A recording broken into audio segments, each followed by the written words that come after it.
ভারত সরকার কর্তৃক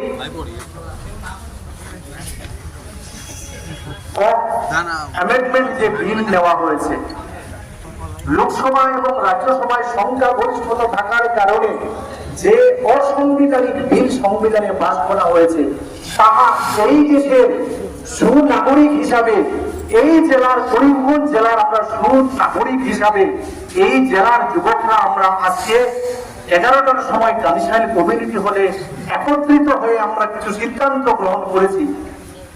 এই সিদ্ধান্তগুলি জেলার যুব সমাজরা একত্রিত হয়ে কিছু সিদ্ধান্ত নিয়েছে। আমরা দেখেছি যে আমরা ভারতবর্ষে স্বাধীনতার আগের থেকে ভারতবর্ষে আমরা সব সম্প্রদায়ের মানুষ একত্রিত হয়ে বসবাস করছি। যখন এই দেশ ভাগ করার এই বিদারণ পরিণতি যখন এসেছিল, তখনকার দিনে আজকের এই ধর্মীয় সংগঠনগুলোর নেতৃত্বে আমাদেরকে বলা হয়েছিল আমরা এই ভারতবর্ষে থাকবো, যে দেশে থাকবে বিবিধের মধ্যে ঐক্য থাকবো। এই কথা ভরসা করে সেই দিনও আমরা ভরসা করে ভারতের সার্বভৌমত্ব রক্ষার জন্য রক্ত দিয়েছিলাম। আজকেও আমরা এই জেনারেশনও ভারতবর্ষের সার্বভৌমত্ব রক্ষার্থে প্রয়োজনে আমরা আজকের দিনেও এই দেশের জন্য সব যুবকরা আমরা প্রস্তুত আছি এই দেশের জন্য আমরা আমাদের প্রাণে বিসর্জন দিতে। আমরা এই দেশ যদি রক্ষা করতে হয়, তাহলে এই দেশের সংবিধানকেও আমরা রক্ষা করতে হবে। কতিপয় মানুষ যদি লোকসভা এবং রাজ্যসভায় সংখ্যাগরিষ্ঠতার জঙ্গলি দেখিয়ে যদি কোনো কালো আইন এই দেশে প্রবর্তন করতে চায়, তাহলে ওটা আমরা বিশেষ করে এই বরাক উপত্যকার মানুষ আমরা কোনো অবস্থায় মেনে নিতে পারি না।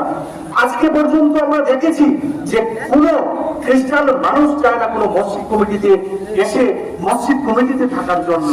আমরা কোনোদিন দেখিনি কোন হিন্দু মানুষ চায় না কোন গির্জা কমিটি থেকে ঢুকতে, কোন মুসলমান চায় না মন্দির কমিটিতে ঢুকতে। তাহলে লোকসভা এবং রাজ্যসভায় বিল পাস করে কে এই অধিকারটা দিল যে এই আমাদের পূর্বপুরুষরা যে জমি দান করে আমাদের ধর্মীয় এবং এই সামাজিক উন্নয়নের জন্য যে জায়গাগুলো দিয়েছিলেন, এই জায়গাগুলো ছিনিমিনি খেলার জন্য এই অধিকারটা কে কাকে দিল? এই জন্য এই জেলার সচেতন নাগরিক হিসাবে, এই জেলার সচেতন যুবক হিসাবে আমরা এই বিল মানছি না। এই বিধ্বংসী অ্যামেন্ডমেন্ট বিল আমরা মানছি না। এর ফলে আমরা কিছু সিদ্ধান্ত নিয়েছি। আমরা দেখেছি অল ইন্ডিয়া মুসলিম পার্সোনাল ল বোর্ড যেসব আন্দোলন ঘোষণা করবে, এই জেলার আমরা সব এই সিদ্ধান্তগুলো মানব। 1 নম্বর সিদ্ধান্ত। দ্বিতীয় সিদ্ধান্ত, আগামী শুক্রবার আমরা এই জেলার প্রত্যেক মানুষ কালো বেজ পরিধান করব। তৃতীয় সিদ্ধান্ত হচ্ছে আগামী 1 সপ্তাহের মধ্যে এই জেলার হিন্দু মুসলমান প্রত্যেকের সঙ্গে আলোচনা করে 1 সপ্তাহের মধ্যে আমরা ডেটটা ঠিক করব। আমরা সিদ্ধান্ত নিয়েছি যে জেল বড় আন্দোলন করব। এই যে মুখে কালো কাপড় বেঁধে আমরা জেল বড় আন্দোলন করব এবং আমরা দেখাতে চাই যারা যারা ঠিক করে এয়ারপোর্ট থেকে বিভিন্ন জায়গা বিক্রি করছেন, যাদের চোখ এখন বোর্ডের উপর যাদের পড়েছে, ওদের কাছে আমরা মেসেজ দিতে চাই যে আমরা করিমগঞ্জের বরাক উপত্যকার হিন্দু মুসলমান সব মানুষ এই বিল মানি না।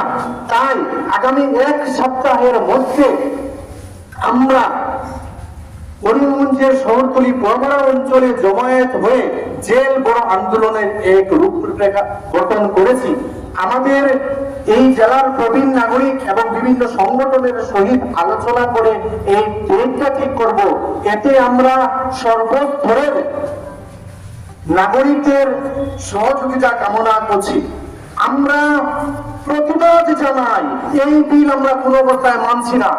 এই সংশোধনী বিল মানছি না, এই সংশোধনী বিল মানছি না, মানবো না, মানছি না, মানবো না, মানছি না, মানবো না, মানছি না, মানবো না। এই অ্যামেন্ডমেন্ট বিল যারা এই সিদ্ধান্ত নিয়েছেন এদেরকে আমরা আজকে ধিক্কার জানাই। আজকে হিন্দুস্তান জিন্দাবাদ, হিন্দুস্তান জিন্দাবাদ, হিন্দুস্তান জিন্দাবাদ, ভারতীয় সংবিধান জিন্দাবাদ, ভারতীয় সংবিধান জিন্দাবাদ, ভারতীয় সংবিধান অমর রহে, ভারতীয় সংবিধান অমর রহে। যারা সংবিধান বদলাতে চায় এদের আমরা কোনো অবস্থায় সহ্য করছি না, কোনো অবস্থায় সহ্য করবো না, করছি না। হিন্দুস্তান জিন্দাবাদ, হিন্দুস্তান জিন্দাবাদ, মহাত্মা গান্ধী জিন্দাবাদ, মহাত্মা গান্ধী জিন্দাবাদ, নাথুরাম ঘোষ মুর্দাবাদ, নাথুরাম ঘোষ মুর্দাবাদ, নাথুরাম ঘোষ মুর্দাবাদ, নাথুরাম ঘোষের উত্তরসূরি মুর্দাবাদ, নাথুরাম ঘোষের উত্তরসূরি মুর্দাবাদ। এই কালো বিল আমরা মানছি না, মানবো না।